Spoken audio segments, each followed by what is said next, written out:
여호와여, 내가 주께 부르짖으오니 나의 반석이여 내게 귀를 막지 마소서.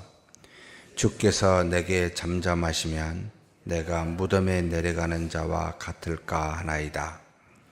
내가 주의 지성소를 향하여 나의 손을 들고 주께 부르짖을 때에 나의 간구하는 소리를 들으소서. 악인과 악을 행하는 자들과 함께 나를 끌어내지 마옵소서. 그들은 그 이웃에게 화평을 말하나 그들의 마음에는 악독이 있나이다. 그들이 하는 일과 그들의 행위가 악한 대로 갚으시며 그들의 손이 지은 대로 그들에게 갚아 그 마땅히 받을 것으로 그들에게 갚으소서. 그들은 여호와께서 행하신 일과 손으로 지으신 것을 생각하지 아니하므로 여호와께서 그들을 파기하고 건설하지 아니하시리로다. 여호와를 찬송하며 내 간구하는 소리를 들으심이로다. 여호와는 나의 힘과 나의 방패이시니 내 마음이 그를 의지하여 도움을 얻었도다. 그러므로 내 마음이 크게 기뻐하며 내 노래로 그를 찬송하리로다. 여호와는 그들의 힘이시요 그의 기름 부음 받은 자의 구원의 요새이시로다. 주의 백성을 구원하시며 주의 산업에 복을 주시고 또 그들의 목자가 되시어 영원토록 그들을 인도하소서. 아멘. 시편 27편, 28편 같은 어떤 비슷한 무드, 곧 환난과 핍박 속에서 하나님 앞에 간구하고 있는 다윗의 노래입니다. 이 땅에 살면서 우리 자신도 여러 가지 환난과 역경을 만나게 되지만 믿음의 선조들을 통해서 어떠한 역경과 환난이 있는지를 우리는 돌아볼 수가 있습니다. 다윗이 크게 사울의 왕으로부터 10년 동안의 도피 생활을 했고, 그리고 그가 왕위에 통치하는 기간 동안 수많은 대적 중에 특별히 자신의 아들 압살롬이 자신을 배반하여 굉장한 아픔과 고통을 당한 적이 있습니다. 아마도 이 10년의 도피 생활이나 또는 압살롬의 어떤 배반에 따른 고통 속에서 시편 27편, 28편을 지었지 않았을까라고 그렇게 후대에 추정하고만 있습니다. 여기 1절에서부터 2절까지는 여호와께 기도할 때 들으시기를 간구하고 있는 어떤 내용으로 되어 있고, 3절에서 5절까지는 주변에 악한 자들이 있는데 그들에게 있을 하나님의 심판을 이야기하고 있고, 그 다음에 세 번째로 6절에서 9절까지는 나의 기도를 들으시는 하나님, 그 하나님 앞에 믿음의 고백을 하고 있습니다. 하나님 앞에 내 기도를 들어주십시오. 두 번째로 내 형편이 이렇습니다. 내 대적이 이렇습니다. 세세하게 아래에서 하나님 이곳에서 나를 구원해 주십시오.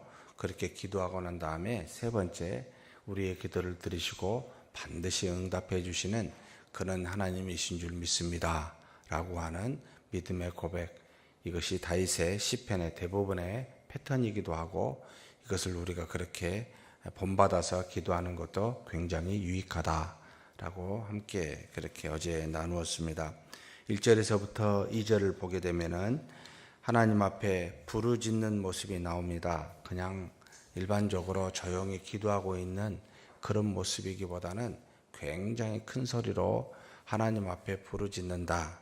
또 뒤에 보니까 손을 들고 부르짖는다라는 표현을 쓰고 있습니다. 2절에 일반적으로 손을 들고 부르짖는 것이 유대인들의 기도의 모습이긴 합니다만, 지금 다윗이 그와 같은 일반적인 기도의 모습을 보여주고 있기보다는 하나님 앞에 뭔가 심각한 환난과 아픔이 있어서 하나님 꼭 들어주셔야만 합니다라고 하는 간절함이 이 안에 들어가 있습니다.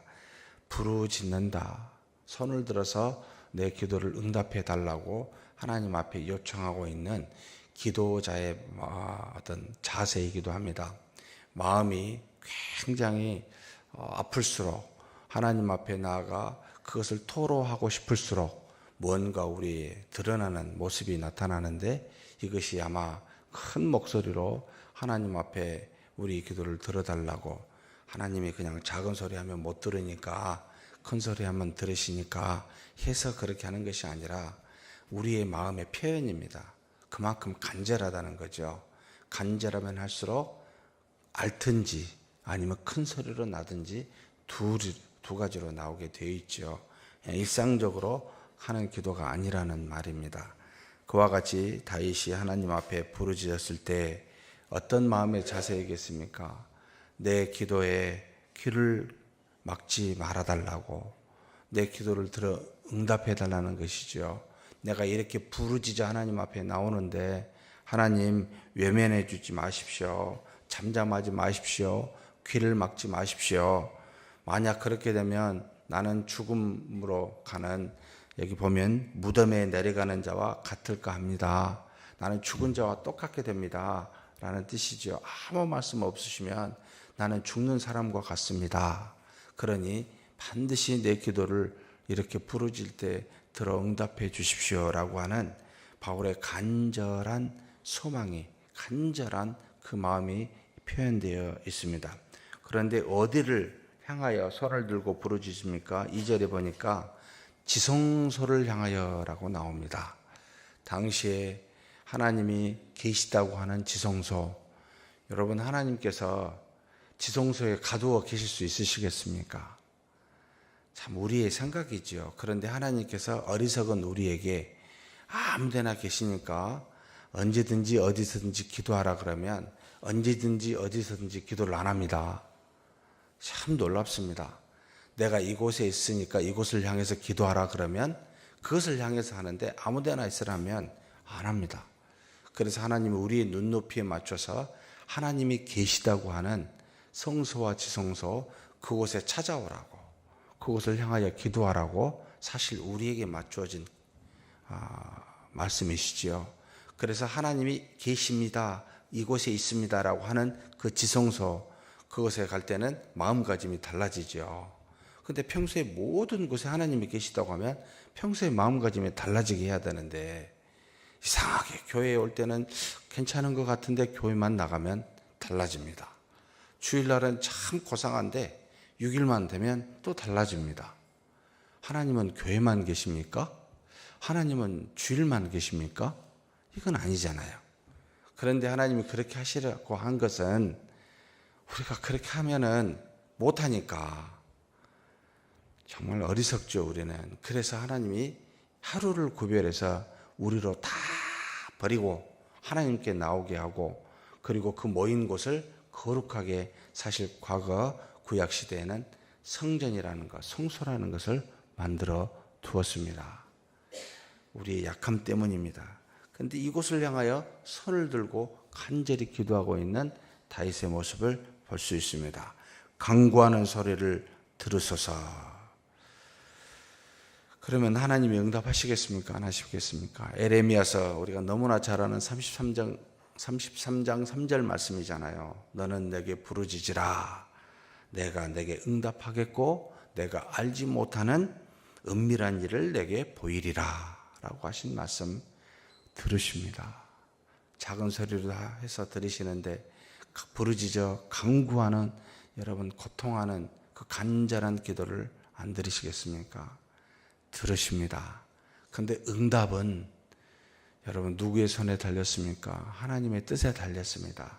들으시는 하나님이시지만 가장 좋은 때 하나님의 섭리하여 계획하심 속에서 응답하시기에 지금 당장 안 이루어져도 반드시 좋은 때에 응답을 하시게 됩니다. 근데 지금 응답이 안 되니까 안 들으신 것처럼 느껴지는 게 우리지요. 그렇게 생각하지 마십시오. 하나님은 반드시 응답하십니다. 그래서 시편 91편 15절에 그가 내게 간구하리니 내가 그에게 응답하리라. 그들이 환난 당할 때에 내가 그와 함께하여 그를 건지고 영화롭게 하리라 라고, 사실 다윗이 하나님의 말씀에 서서, 하나님 편에 서서 우리에게 다시 이야기합니다. 반드시 간구한 걸 들으시고 그리고 우리를 건지사 영화롭게 하겠다라고 말씀하고 있습니다. 믿으십니까? 반드시 응답하십니다. 그런데 우리 주변에는 기억하십시오. 다윗이 가장 고통스러워하는 내용입니다. 항상 악한 사람들이 있습니다.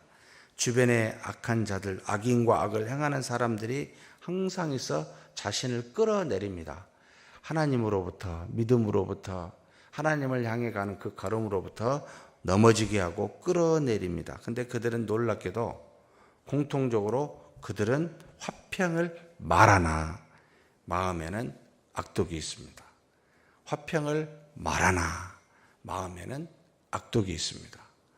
상대를 위한 것처럼 보이지만 자신을 위합니다.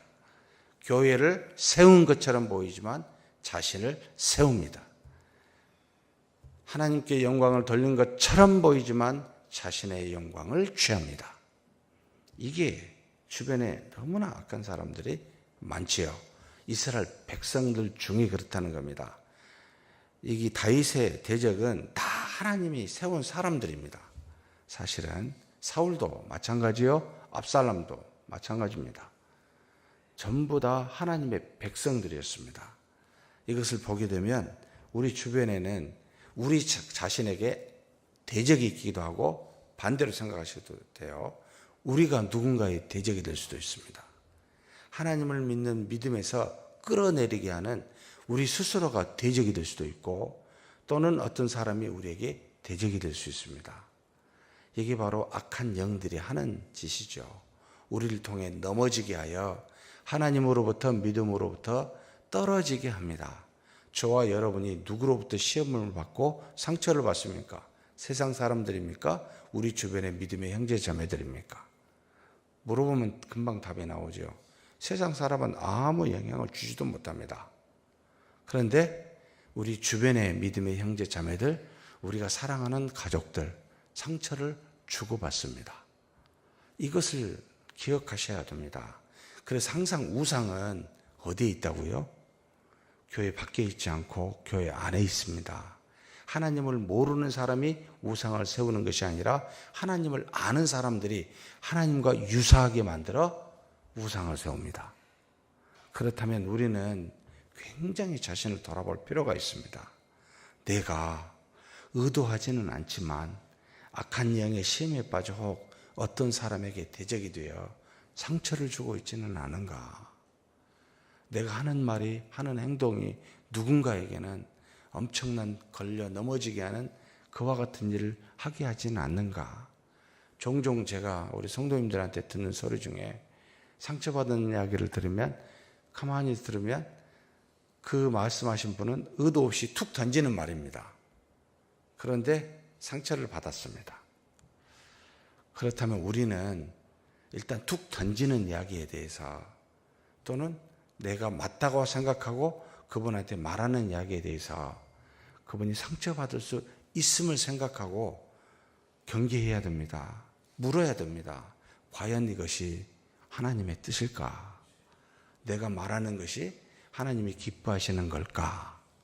먼저 이렇게 묻고 기도하시고 그렇게 응답받아 하나님께 받아서 이야기를 하는 것이 지혜로운 거죠. 그렇지 않게 되면 상처 주고받습니다.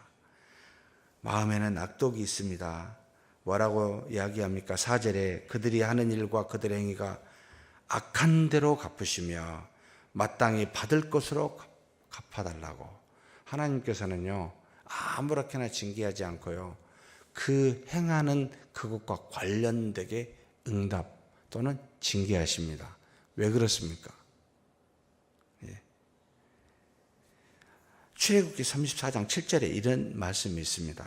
여러분 기억하실 거라고 보이는데, 인자는 헤세드, 하나님의 인자를, 긍휼이죠, 천대까지 베풀며 악과 과실과 죄를 용서하리라. 하나님의 백성에게입니다. 그러나 벌을 면제하지는 아니하고 아버지의 악행을 자손 3, 4대까지 보응하리라. 이 보응은 악한 대로 하나님이 보응하시다는 건데 하나님이 마음대로 주신 것이 아니고 그 관련되게 주십니다. 자, 인자는 천대까지 베풀며 그리고 그 악과 과실과 죄를 용서하십니다. 그런데 뒤에 보면은 보응하십니다. 뭘요? 악행을요. 이게 뭐지? 서로 안 맞죠? 아니, 천대까지 용서하시고 인자를 베푸신다는데 3, 4대까지 왜 그 아버지의 행한 일을 보응하십니까? 보응이라는 말은 여러분 우리가 자녀를 때리는 매입니다. 자녀가 뭘 잘못했으면 잘못한 걸 가지고 때려야 되잖아요. 관련되게 하십니다. 그 말은 우리로 하여금 그 죄에서 떠나게 하시고자 하는 하나님의 은혜입니다. 그래서 하나님의 백성들에게 보응하십니다. 매를 때리십니다. 왜냐하면 그 죄에서 벗어나도록. 그대로 두면 그 죄가 그 사람을 삼켜서 영원히 멸망당할까, 더 죄에 처참하게 시험당할까 싶어 때리십니다. 그런데 그것을 3, 4대까지 하신다고요. 그 죄에서 떠나게 해요. 일반적으로 한 집안에 어떤 죄가 있으면 그 죄가 영향을 미칩니다. 그 죄를 떠나게 하기 위해서 하나님께서 매를 때리십니다. 굉장히 감사한 거죠. 안 때리면 어떻게 되겠습니까? 그 죄가 그대로 남아 회개치 못하고 더 큰 문제가 일어납니다. 그래서 당연히 사랑하니까 우리 자녀가 잘못하면 매를 때리지요. 마찬가지로 그렇게 갚으십니다. 그대로 보응하십니다. 그 죄에서 떠나라고. 그래서 그 죄가 얼마나 악한지 알라고. 그 죄가 얼마나 많은 아픔과 고통을 주는지, 내 자신을 무너뜨리는지 알라고. 그래서 그렇게 인도하신다라고 말씀하십니다. 그러면서 5절에 그들은 여호와께서 행하신 일과 손으로 지으신 것을 생각지 아니한다. 그렇습니다. 죄를 지은 대부분의 사람은 한 가지 공통점이 있습니다. 하나님께서 살아계시사 일하시고 섭리하심을 잊어버린다는 겁니다. 하나님이 일하고 섭리하신 것을 망각한다는 겁니다. 모든 죄는 다 여기서 나옵니다. 그래서 내가 했든지 저 사람이 했든지 이렇게 생각하게 돼요. 혹 이것이 하나님이 하신 일이 아닌가? 라고 생각하면 우리가 무슨 말을 하겠습니까? 그래서 이와 같은 믿지 않는 자의 모습과 같이 하나님의 백성이 하나님의 살아계셔 역사하심을 망각하게 되면 자신의 뜻대로 행하게 되고, 그것은 곧 어떤 사람에게 대적이 되어 원수가 되어 그 사람에게 상처를 주는 일이 있다. 믿음의 형제자매 여러분, 돌아보십시다. 내가 그러하지 아니한가? 말과 행함으로 누구의 원수가 되어 있지는 아니한가? 그리고 난 다음에 다윗이 무엇을 말합니까? 그럼에도 불구하고 하나님 앞에 믿음의 고백을 합니다. 이것이 우리의 신앙이어야 됩니다. 여호와를 찬송합니다. 왜 찬송합니까? 지금 응답해서가 아니라 내 간구하는 소리를 들으시기 때문에, 들으실 거라고 믿고 있기 때문에 여호와를 찬송하고 있습니다. 가장 좋을 때에 응답하실 것이다. 내 대적이 내 아들 압살롬이든지 내 대적이 하나님이 세운 사울의 왕이든지, 그러나 하나님은 내 기도를 들어 응답하사 반드시 나를 구원하시리니 내가 그분을 찬송하리로다 라고 미리 지금 하나님 앞에 감사를 올리고 있습니다. 이게 우리 믿음이 아닙니까? 믿음은 뭐죠? 소망되어지는 것들의 실체이십니다. 실체입니다. 반드시 이루어질 것을, 말씀대로 성취될 것을 믿고 있는 것, 이것이 믿음입니다. 되기 전에. 그리고 또 보이지는 않지만 뭐라고요? 행하는 것들의 증거입니다. 반드시 눈으로 드러나게 되어 있습니다. 근데 이 드러나게 된 것의 근본은 믿음입니다. 이것이 우리가 갖고 있는 믿음 아닙니까? 그렇다면 미리 믿음으로 감사하십시다. 찬송하십시다. 반드시 들어 응답하시니 하나님 그렇게 할 줄 믿고 감사드립니다 라고 그렇게 고백했으면 좋겠습니다. 7절에 여호와는 나의 힘과 나의 방패시니 내 마음이 그를 의지하여 도움을 얻었습니다. 내 마음이 크게 기뻐하여 내 노래로 그를 찬송합니다. 무슨 거리가 있어서 지금 찬송한 게 아닙니다. 내 힘이십니다. 내 요새이십니다. 내 방패이십니다. 그것을 믿고 지금 기도하고 있는 겁니다. 감사하고 있는 겁니다. 그러면서 자신이 아니라 그들이라는 표현으로 하나님을 믿고 있는 백성들이 또한 하나님께서 그렇게 은혜 주실 것을 믿고 동시에 하나님 앞에 그렇게 믿음의 고백을 합니다.